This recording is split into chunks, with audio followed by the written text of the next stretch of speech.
Welcome to the Fun Astrology Podcast. This is for August 6th, Wednesday. We're talking about Sagittarius Rising on the Great Pyramid. But Kristin, there's one thing we need to talk about first, just briefly, and that is Mars moving into Libra this evening. It is a big deal. Yeah, we move into both the oppositions to Neptune and Saturn this week. Mars into Libra is a big deal.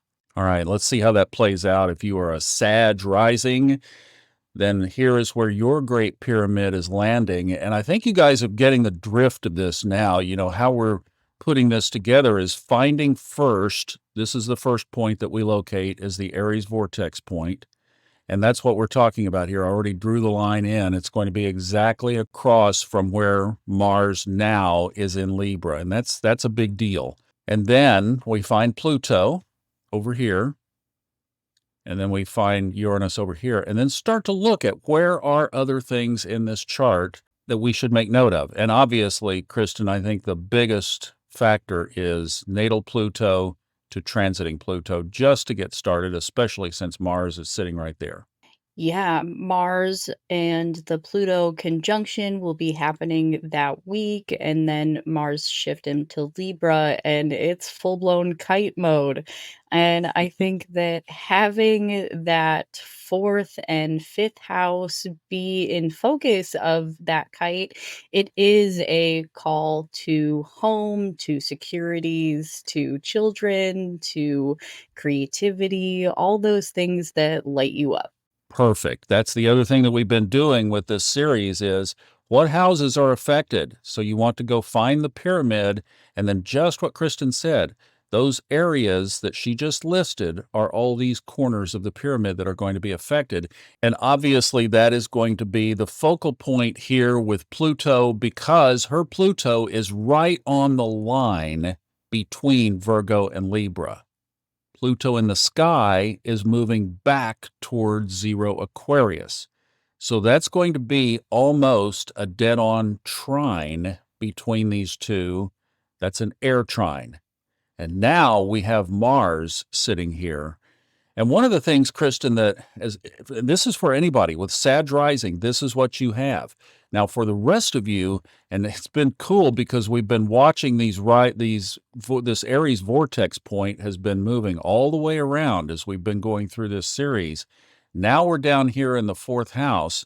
That puts the transformation focus with Mars and Pluto up here in career. And like everything on the Great Pyramid, we're going to have to see how this plays out with Mars and Libra. Going to be about 8 weeks or so that Mars will be in there. So with this, Kristin, what do you see? Both two things. What's going on in the career area? Because for everybody with Sag, this is going to be a focus. And then other signs have squares or trines or conjunctions to that point. Yeah, the career area is definitely in focus. I see a couple of things with the Mars return, with them having a natal Mars in Libra, but as well as the fact that it is Virgo ruled and we are going through the current Mercury retrograde.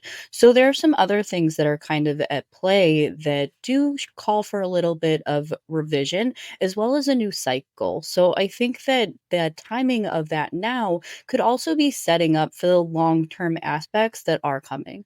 You know, you folks with Sag rising, and if you're looking at your chart and you have either a square or trine two, with Mars next to Pluto and Mars in Libra, the sign of its detriment, Mars rules Aries. Obviously, that's the opposite sign. So Mars is going in there grumpy. It's going in hot.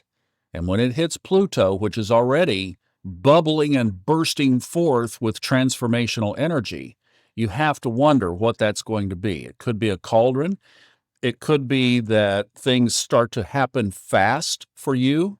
Kristin and I were talking the other day, career, where this is hitting me in career. And Mars is opposite that now, and some things are moving. So it's like, okay. So you just have to observe, and that's the whole point of this. Now, what would you do with this trine from natal Pluto to Pluto in the sky? I think the trine between that second house and the 10th is a lot about value right now and transforming how you're being seen and what your value is to others. That's a big thing in this whole transit. And I think in the long term Pluto in the second anyway, it's going to be a lot of looking at your worth and how you see yourself. Yeah.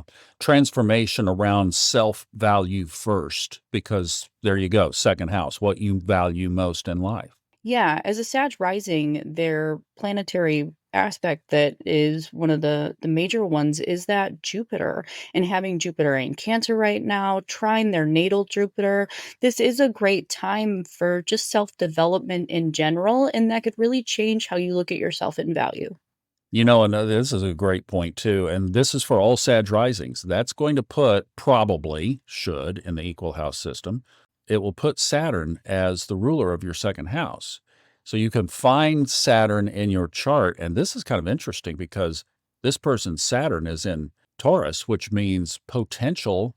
There's Taurus, money, second house. Could be some money transformations, but these are Saturn is slow and methodical, and of course, is part of the vortex point. So, what you could be experiencing here would be these methodical changes for your long term gain. So, I would tell somebody like this, if they're going through a challenge, if Mars tips the boat, Saturn is in control of that value. And for this person, now Saturn is for every Sag rising because it is ruling that house. So just find where it is. And that area where it is could be like, here we are kids as well, risk taking. So this might be something that's setting you up to roll the dice for a big swing and a hit. See, that's the kind of thing that could happen. Keep the framing separate from any challenges that come up initially, because the pyramid is positive. So we have to think that in the end, whatever happens is going to be for our good. Absolutely. I think one other positive aspect that really should be brought up is the trine between the Neptune and Aries to that 29-degree Scorpio sun. And that also is a time to shine. You're building stability around how you want to be seen and kind of just reiterates a lot of the things that we've been talking about. And the other little piece, let's just talk about Uranus over here. We certainly don't want to leave it out because it could come do bad things to it. But it is sitting right on Gemini now, so it would be in this chart literally right here. Boy, Kristin, it's amazing how this cusp thing is working out, isn't it? Sun's on the cusp, so there's Sun Uranus across from each other. Yeah, Sun and the Neptune conjunction really being activated in that opposition. But I think that this is a call to their creativity, and somebody who has Neptune conjunct the Sun is just naturally like that. And this could just be a time to really let the guards down and let that creativity flow to its full capacity. I think the interesting thing here and the point to be made is like with last week's tsunami, we're all going to roll through some shakeups. That's just the nature of this chart. But keeping in mind, and what I see from this chart is some real positives. For those of you who have Sag rising, watch your career area. I told somebody recently that had Mars transiting through the 10th house was like, just be a little bit careful at the workplace. Roll with the flow. Don't be the one to buck. If they do something that ticks you off, go outside and figure out a healthy way and fresh air to get rid of that, but then come back game face on. Just be aware and then see how it dials in for you. Yeah, couldn't agree more. All right. Thank you so much, Kristin, for your thoughts, and thank you for watching. We'll see you. Well, Kristin will be back here tomorrow, and then we'll see all of you on the next Capricorn Great Pyramid. Thanks for watching.